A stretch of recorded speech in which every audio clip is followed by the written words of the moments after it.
Hi, everyone, and welcome to another episode of Gender Decoded, the podcast, where we unpack how gender shapes our world, one dataset at a time. I'm your host, and today we're diving into a topic that affects nearly every family, every household, and yet often goes unnoticed. Who actually spends more time with children and why the answer hasn't changed much in decades? So grab a coffee or take us on your walk. We're about to get into the numbers behind parenting in America. Welcome to Gender Decoded, where numbers align, seeing the stories that data defines, breaking the barriers, truth untold, insights in gender, the data force.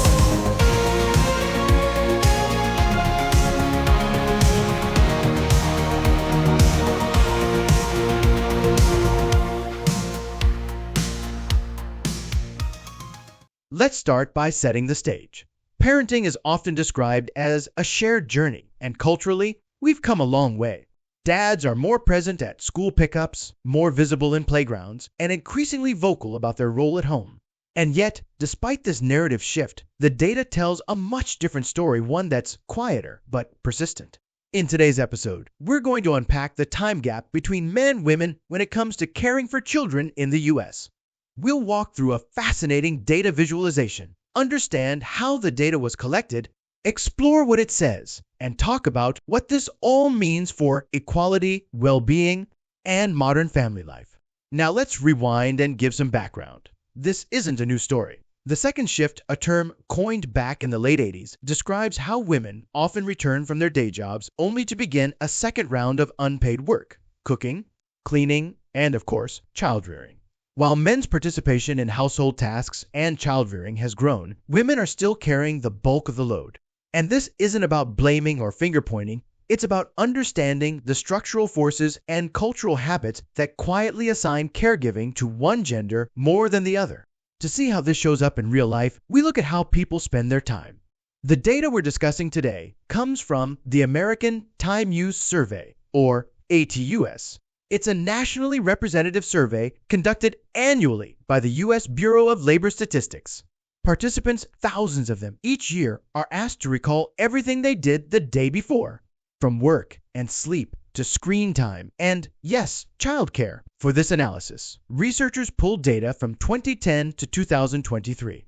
They looked specifically at how many hours per day adults in the U.S. spend with children, including their own children, stepchildren, foster children, grandchildren, and other kids under 18 living in the household. Even being in the same room counts, so this captures both active and passive caregiving.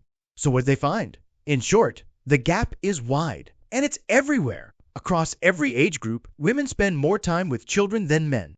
The gap is especially dramatic during the prime parenting years. At age 35, women spend over 5 hours a day with children.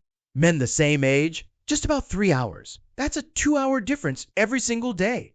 Multiply that by a year, and you're talking about women putting in around 750 extra hours annually with children. That's basically 19 extra work weeks.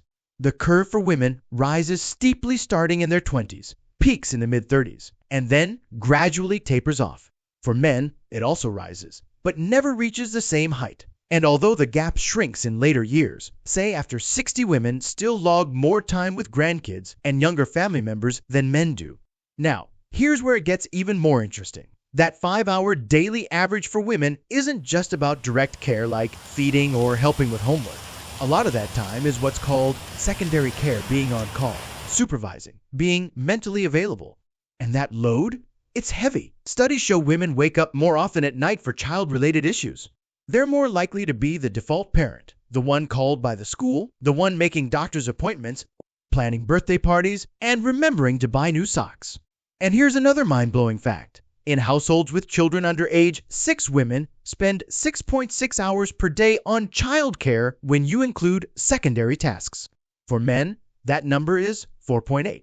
But women are still doing more of everything. So why is this happening? It's a mix of cultural expectations, economic structures, and policy gaps. In the U.S., There's no national paid parental leave. Childcare is expensive, among the highest in the developed world, so many families opt to have one parent, often the lower earner again, usually the woman, stay home or cut back on work. Social norms haven't caught up either. Polls still show that most Americans associate good motherhood with hands-on daily care, but don't hold fathers to the same standard. Even when workplaces offer parental leave, many men don't take it often because they fear being penalized or judged. Let's take a moment and look at the bigger picture. This time, imbalance doesn't just affect how parenting is divided. It shapes women's careers, their mental health, their social lives, and their opportunities. It limits leisure time, increases burnout, and contributes to what's often called the motherhood penalty, the wage gap women face after having kids. Meanwhile, men may miss out on deeper bonds with their children or feel trapped in a narrow definition of masculinity that discourages care work. So let's wrap it up. Today, we learned that American women spend more time with children than men do across every stage of life. This pattern peaks in the 30s, when women average over 5 hours a day with kids. The reasons? They're structural, cultural, and economic. And while the numbers may seem familiar, their implications are still huge.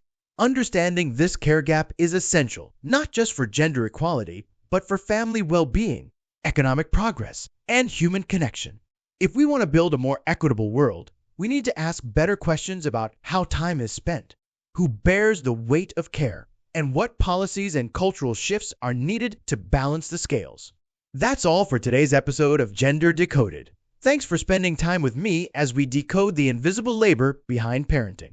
Until next time, take care and maybe give a shout out to the person in your life who's always just there for the kids.